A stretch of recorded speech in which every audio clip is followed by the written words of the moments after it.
માંગરોળના કોસંબા ખાતે અસહાય અને નિરાધાર લોકો માટે આશાનું એક નવું કિરણ પ્રગટ્યું છે। ધ્રુવ નાયકા ફાઉન્ડેશન મુંબઈ દ્વારા નવનિર્મિત અપનાઘર આશ્રમનું ભવ્ય ઉદ્ઘાટન કરવામાં આવ્યું। મહત્વનું છે કે આ આશ્રમમાં રસ્તા પર ભટકતા અને અસહાય આશરે 300 જેટલા પ્રભુજી એટલે કે જરૂરિયાતમંદો આશ્રય મેળવી શકશે।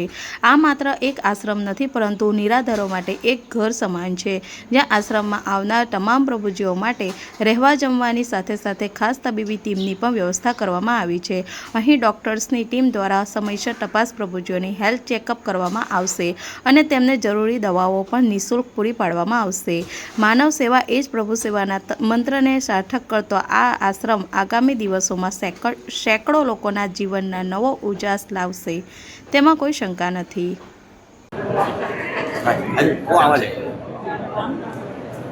ये एक छोटा सा संकल्प है जो भरतपुर में एक बहुत बड़ा इसका प्रकल्प है, जो एक बहुत बड़ा भारद्वाज जी चलाते हैं अपना घर।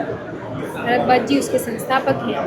उन्हीं को देखकर मेरे पिताजी को, दीनानाथ गर्ग को ये संकल्प आया कि वो भी एक बनाएं। तो मेरे अपने माँ के गांव में, पिताजी के गांव में उन्होंने एक ये बनाया, जहाँ उसे देखने के बाद ये प्रेरणा आई कि हमें भी बनाना चाहिए, हमें भी ये सेवा का सौभाग्य लेना चाहिए।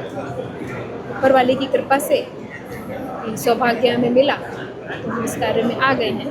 और इसमें इस तरह से कह सकते हैं कि यहाँ जितने भी सड़क पे पड़े हुए, स्टेशन पे पड़े हुए, जो घर से निकले हुए लोग हैं, जिन्हें यहाँ निकाले गए लोग हैं, उनकी सेवा क्या कहते हैं, सेवा तो हम अपने मन के लिए कह रहे हैं कि हम सेवा कर रहे हैं, लेकिन हम कोशिश करते हैं कि उतना वो ठीक हो जाएं कि वो अपने घर वापस जा सकें।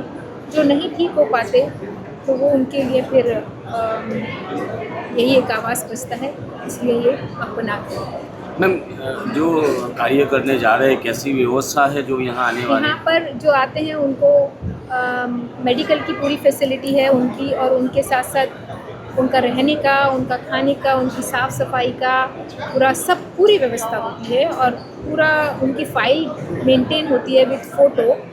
उनकी दवाइयों का टाइम होता है तो उस टाइम दवाइयाँ दी जाती हैं, उनके भोजन के टाइम पे उन्हें भोजन दिया जाता है, उनके नाश्ते के टाइम पे उन्हें नाश्ता, नहलाना, खिलाना, बाल बनाना, उनके बालों से जूं निकालना, यहाँ तक भी काम किया जाता है, नाखून काटना, ये सब काम हम सेवाधारी लोग करते हैं। और कुछ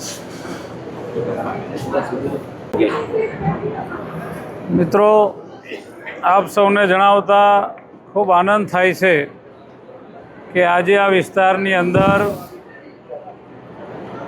મંદિરો કરતાં પણ મહત્ત્વનું કામ એટલે અપના ઘરનું શરૂઆત એ અમારા દિનેશભાઈ ગુપ્તા પરિવારજીના તરફથી શરૂ થવા જઈ રહ્યું છે।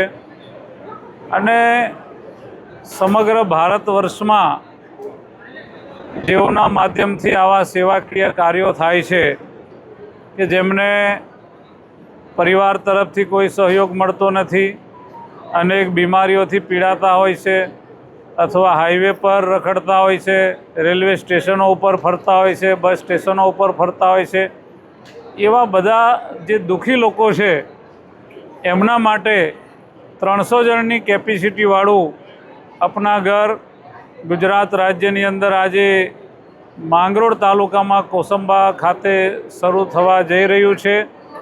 અને આ પરિવાર, એમના પરિવારની જેટલી વાત કરીએ એટલી ઓછી છે। મૂળતઃ મુંબઈમાં રહેતા પરંતુ છેલ્લા 5-7 વર્ષથી તેઓ કોસંબામાં રહેવા આવ્યા છે।